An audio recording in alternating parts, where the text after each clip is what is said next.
working at the beginning of the moto, and Arthur Moore just not quite got the speed. I think Arthur's a little bit bigger than Nixon as well. Do you think? Yeah. Do you think he's maybe struggling a Well, little bit up to the know hills? Arthur. Yeah, maybe Arthur is a small kid. There's no, he's definitely one of the smallest riders out there. Although he is to his second year. As I said, this is Nixon's first year in the small wheel. So well, that would suggest to me that I don't know the exact ages, but that maybe Arthur is just a little bit older than Nixon. But as we said, Nixon's got good pedigree. If you've put 2 and 2 together, you already know that obviously the surname Coppins. Well, this is Josh's son, Nixon Coppins, the next generation. Of course, Josh moved over from New Zealand with all the support from his parents. Basically, just went for it, chased down a career, and second in the world. So many times, just so unlucky that one year we had it. He was just comfortably in the lead of the World Championship, and then technical failure on the front end of his factory Yamaha at Lockett just basically cost him the World Championship. But just such a gritty rider. I've always had a lot of time for Josh. We actually did our first GP together. Talavera 95 was Josh's first GP, as it was for me.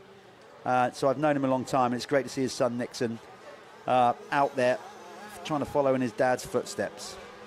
I do remember that Josh was never the next big thing. He journeymaned it, he grafted it. Grinder. He ground it out. I can remember seeing him working out of a transit van, I think at Kester, which would be, I think that would be 90...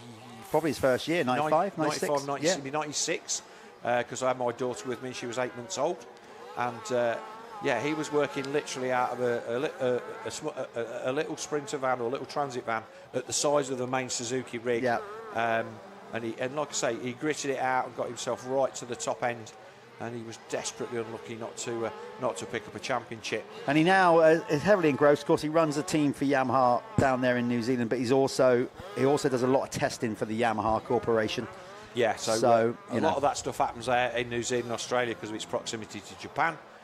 And the ability to get things done quickly. They get loads of stuff that we don't get out there for cars and bits and bobs.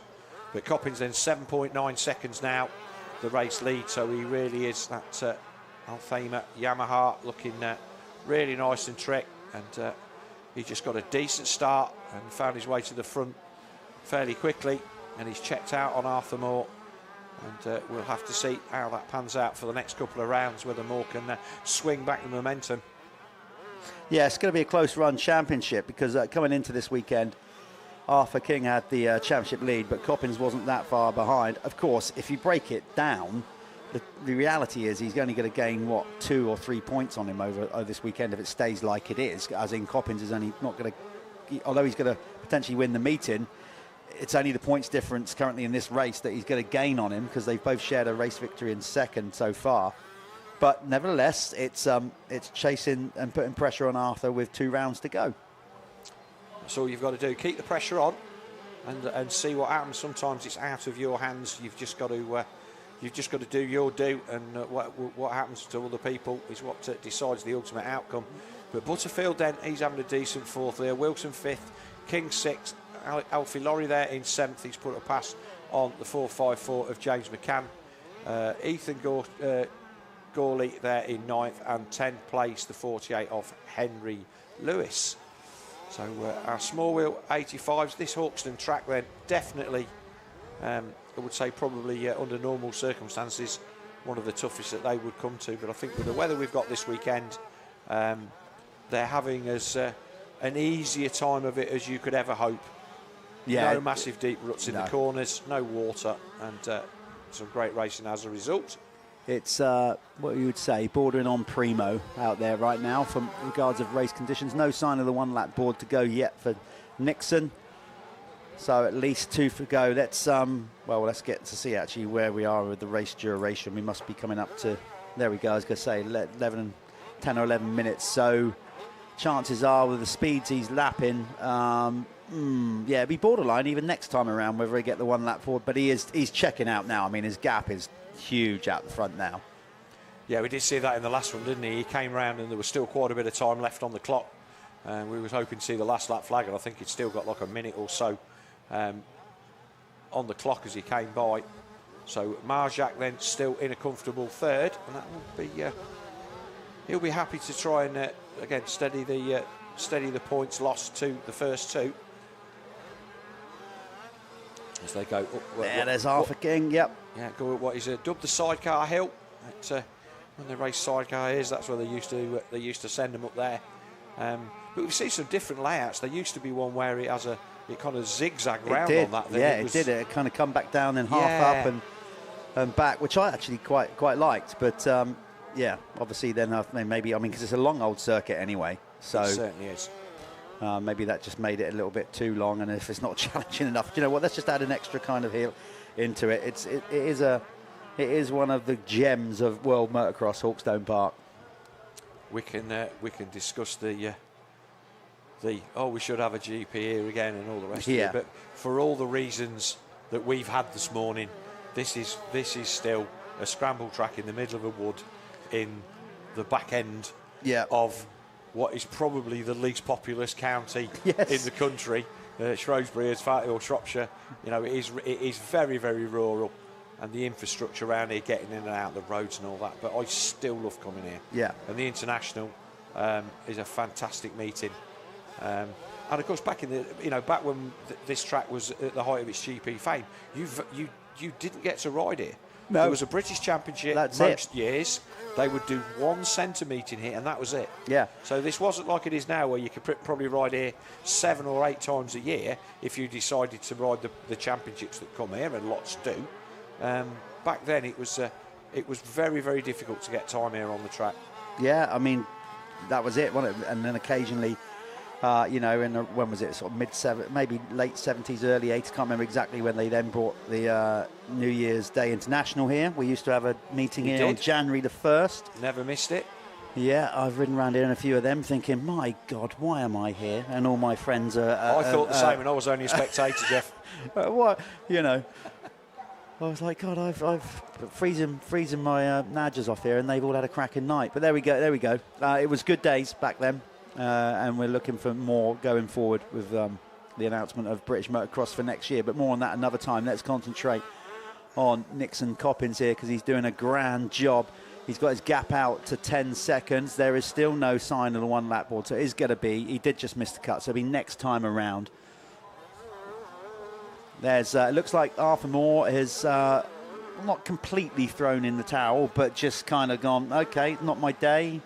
I'll bring it home in second. Obviously, he's going to succumb, I think, 3 points to Coppins here in the championship, but that will still leave him, I think, in the championship lead with the red plate as we come out of here.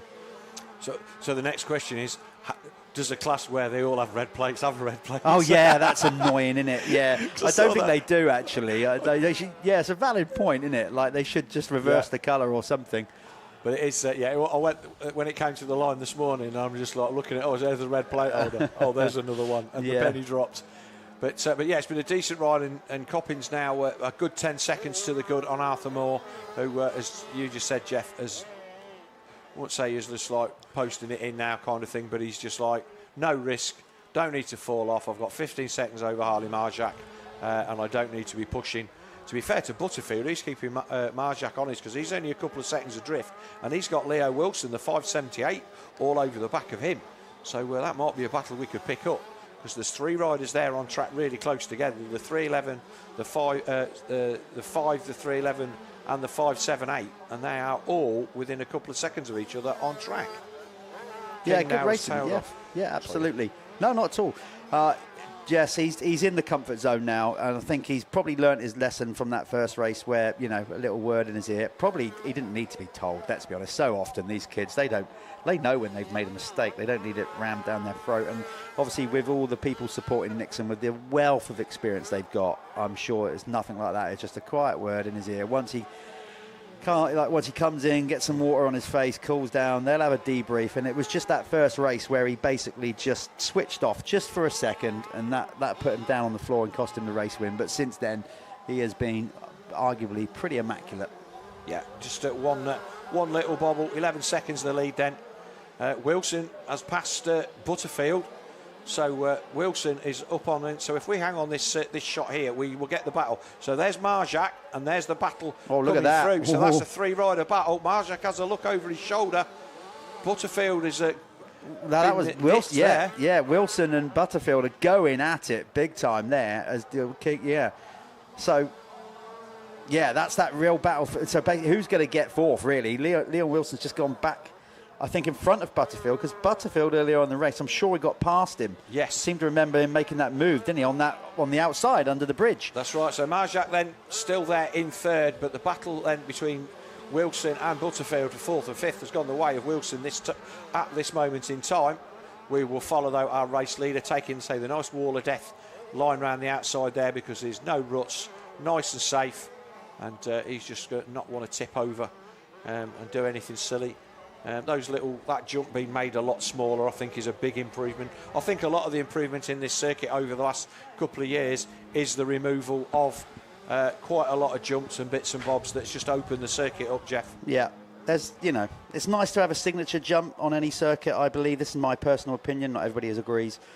We don't always need huge big jumps, just one or two big ones for the crowd, maybe even more than the riders, but beyond that, you just need something small, ski jumps, anything that unsettles the wheels enough, but you can attack, and like you say, Phil, opens up the track a bit more. That's the thing. You start building tabletops everywhere, realistically, everybody's got to do them the same speed to hit the downside. You put a few ski jumps in and let it get rough the other side of it, and then all of a sudden, you've got people... You've got a little bit of separation. Yeah, exactly. So here's Nixon then on his way round to take the checkered flag. Jeffy's going to shoot off and do his... victory lane bit and get another interview with Nixon Coppins, but he's going to come across the line and take the checkered flag, and his second race victory and the overall in our Dirt Store Small Wheel 85 Class 4 today. This one is part of our Dirt Store British Championship class. So Arthur Moore comes across the line, 12 seconds adrift, but to be fair to Arthur Moore, I think that Nixon had just got the better technique today and just carried the speed a little bit better. Arthur Moore kept him honest in 2 races. Oh, big change as they come across the line then, because Wilson has got up to third, Butterfield fourth, and Marshak dropped to fifth. So that was a cracking last lap by Leo Wilson. He will take third. I'd be interested to see what that does for the overall. But by my maths, the podium will be Nixon Coppins, Arthur Moore, and Harley Marjak.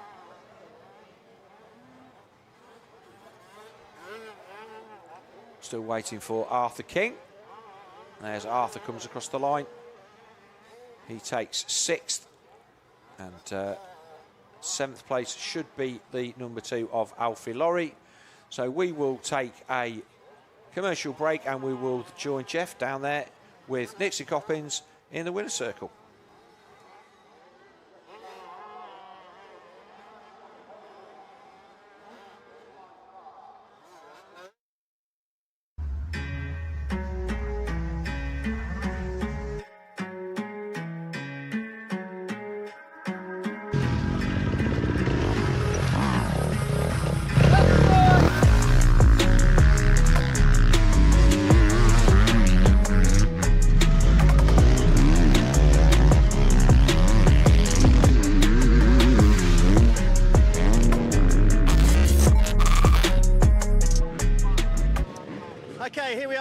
The Dirt Store MXGB Small Wheel 85 overall winner. 2 moto wins and a second. Got to be happy with that, Nixon. Yeah, a really good day. I'm really happy with my riding, so that's good. All I like watching the live stream, which you don't see, is we get to see all your family members running around the track cheering you on. I saw Auntie Jess there going mad as well, because you and Arthur were 1-2 on the first lap. I mean, it must be cool having that support network around you. Yeah, I'm really lucky to have that, and it's really nice of them. But yeah, it's really good. So listen, you've done well. Obviously, you've put the Yamaha on top of the box, so well done for that. 4 more, was it? 2 more rounds to go. You've gained a few points on him, so you must be feeling confident going into the next round at Schoolhouse. Yeah, hopefully I can reel a few more points off in the next round also and try to get that championship win. What about Schoolhouse? Is that a track you've ridden before? Do you like that one? Yeah, I really like Schoolhouse. It's nice and jumpy, so hopefully I can get another win there. Good stuff. Well, look, I hope when you go back, Grandad gives you some kind of win bonus. He's going to have to now because we've said it live on air, okay? So make sure he does. Well done. There you go, Nixon Coppins, your overall winner in the small wheels and also taking the third moto win. Well done, mate.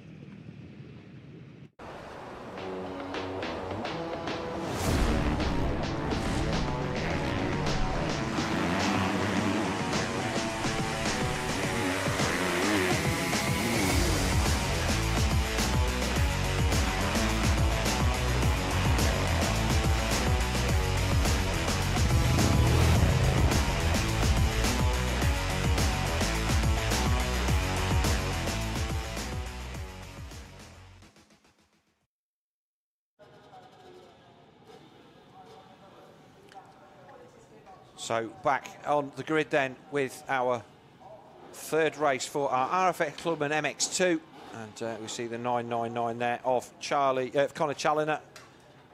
A few bikes there that have not been pressure washed within an inch of their life in the pits between races, but Challoner's absolutely sparklingly brand new. 771 Toby Lightbound there, he's in there as well. We've got the 86. That's Elliot Cook. The rest of the riders then all lining up for their final visit to the gate for them this weekend in this combined Fastest 40 and MXGB British Championship race weekend, brought to you on Dirt World TV. And Phil G, not alongside me at the moment, is Jeff Perrett, who's just out there doing his usual thing of wrapping up his interview and getting a little bit of gossip. He'll be back in here in a second to go through this third of our RFX Clubman MX2 races. They've been good races so far. Alex Hamer's 2 for 2 at the moment on that number 90, but he's been pushed hard by Dan Ashmore, George Clark, Corey Collins. All of those guys have been there or thereabouts. Harry Foster, number 52, he's been decent as well. Sam Menzies, number 448, our 10th place qualifier. He was a faller in that second race, and we had to get him extricated from the sandpit. But here we are then, Motul Fastest 40, powered by Michelin, RFX Clubman MX2 Race 3. The riders get themselves ready. The 15-second board will be up, and then we'll look down at the gate. And for the final time for them today, they will blast away down the start straight into the right-hand first turn. Let's see, big leap in the middle. I do not know who that was, but it's going to be the man in white that leads. Yeah, Alex Hamer's done the decent thing and got himself out to the front. Not quite sure who that is in second place. A big bobble from the 90.